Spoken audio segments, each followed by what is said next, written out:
انہیں میں امیر بنا آیا ہوں. اتنے بڑی شخصیات، اتنے بڑے نام، اتنا بڑا مرتبہ. اور پھر 2 ہجرتیں کی حضرت ابو عبیدہ نے. حبشہ بھی گئے، مدینہ بھی آئے، ہر جہاد میں شامل ہوئے. اور عشق کے امتحان دینے کی باری آئے تو سب سے پہلے دیے. زرہ کی 2 کڑیاں ٹوٹ کے احد کے میدان میں حضور کے رخساروں میں پیوست ہو گئی تھی. دوڑ کے آئے حضرت ابو عبیدہ اور ایک کڑی اتاری، اپنے دانت سے زور سے کھینچی تو ایک دانت ٹوٹ گیا. پھر دوسری کڑی زور سے نکالی حضور کے رخسار نور سے تو دوسرا دانت ٹوٹ گیا. لیکن حضور کی تکلیف برداشت نہیں کر سکے. عجیب امتحان لیا ان کی محبت نے بھی، عجیب امتحان لیا. اعظم بلا سے اپنی وہ ہستی ہی کیوں نہ ہو، جو چیز اس کی راہ میں حائل ہو پھونک دو. عجیب امتحان لیا. احد کے میدان میں ان کے والد ان کے مقابلے میں آ گئے تھے. یہاں تو مقابلہ ہوتا ہے نا دولت اور دین کا، تو لوگ کمزوری دکھا جاتے ہیں. وطن اور دین کا تو لوگ کمزوری دکھا جاتے ہیں.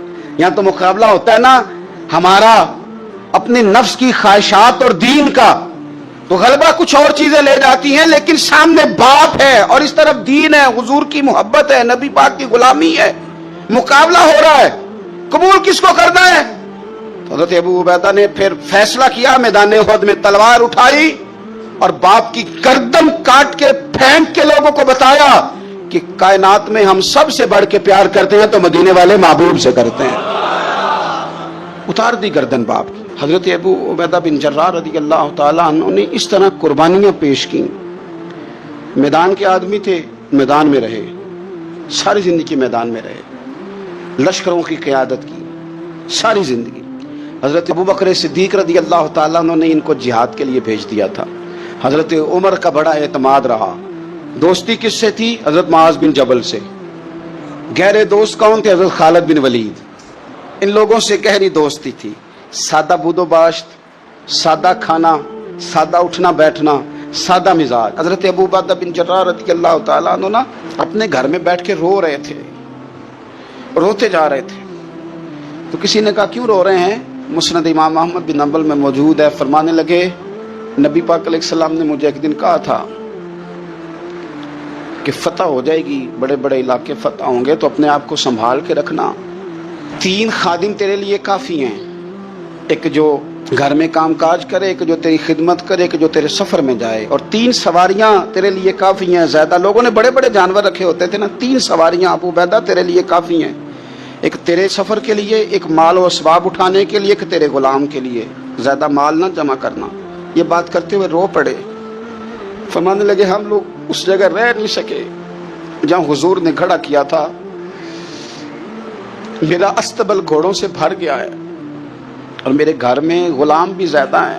حالانکہ صحابہ کہتے ہیں کہ کچھ ایسا نہیں تھا، لیکن چند چیزیں جو موجود تھی ان پر بھی روتے تھے. اور فرماتے تھے نبی پاک صلی اللہ علیہ وسلم نے فرمایا تھا قیامت کے دن میرے زیادہ قریب وہ شخص ہوگا کہ جس طرح میں چھوڑ کے جا رہا ہوں قیامت میں مجھے اسی طرح ملے. فرمانے لگے میں اس طرح نہیں رہ سکا، سوچتا ہوں نبی پاک کو کیا منہ دکھاؤں گا، کیا منہ دکھاؤں گا کریم کو. رو رہے ہیں گھر میں بیٹھ کے، رو رہے ہیں. ملک شام میں نا طاعون کا مرض پھیل گیا. حضرت ابو عبیدہ وہاں تھے. حضرت عمر نے خط لکھا، فرمایا جلدی آ جاؤ، آپ سے مشورہ کرنا ہے. آپ سمجھ گئے کہ عمر نا مجھے یہاں سے نکالنا چاہتے ہیں کہ مجھے مرض نہ لگ جائے. جواب لکھا، کہنے لگے مجھے پتا ہے جو مشورہ آپ نے کرنا ہے، میں مسلمانوں کو اکیلا چھوڑ کے نہیں آ سکتا، میں لشکر کا سپہ سالار ہوں، کیسے آ جاؤں، میں یہی رہوں گا. حضرت عمر نے خط لکھا کہ پھر آپ جابیہ کی جانب بھی چلے جائیں، تھوڑے سے وہاں موسم ٹھیک ہے، وہاں تشریف لے گئے. طاعون جب پوری طرح پھیل گیا تو منبر پہ کھڑے ہو کے حضرت ابو عبیدہ بن جراح نے خطبہ دیا. فرمانے لگے اس مرض سے گھبرانا نہ، تم سے بہت پہلے جو صالح لوگ تھے، نیک لوگ تھے، وہ اس مرض کی وجہ سے وصال کر گئے. یہ نیک لوگوں کی موت کا سبب بنا ہے، لوگوں گھبرانا نہ. فرمایا کرتے تھے میں تو دعا کرتا ہوں مجھے بھی خدا کی رحمت سے حصہ ملے. آپ جمعے کی نماز مسجد اقصیٰ میں پڑھنے جا رہے تھے تو رستے میں طاعون کا حملہ ہوا، وصال ہوا طاعون کے مرض سے. عشرہ مبشرہ صحابی، امین امت، 58 سال عمر. جنازہ حضرت معاذ ابن جبل نے پڑھایا اور فرمانے لگے لوگوں پتہ ہے تمہیں آج کون گیا ہے؟ آج وہ گئے ہیں جنہیں حضور نے امین امت کہا تھا. آج وہ ہستی اٹھ گئی جنہیں نبی کریم علیہ السلام نے امین امت فرمایا تھا.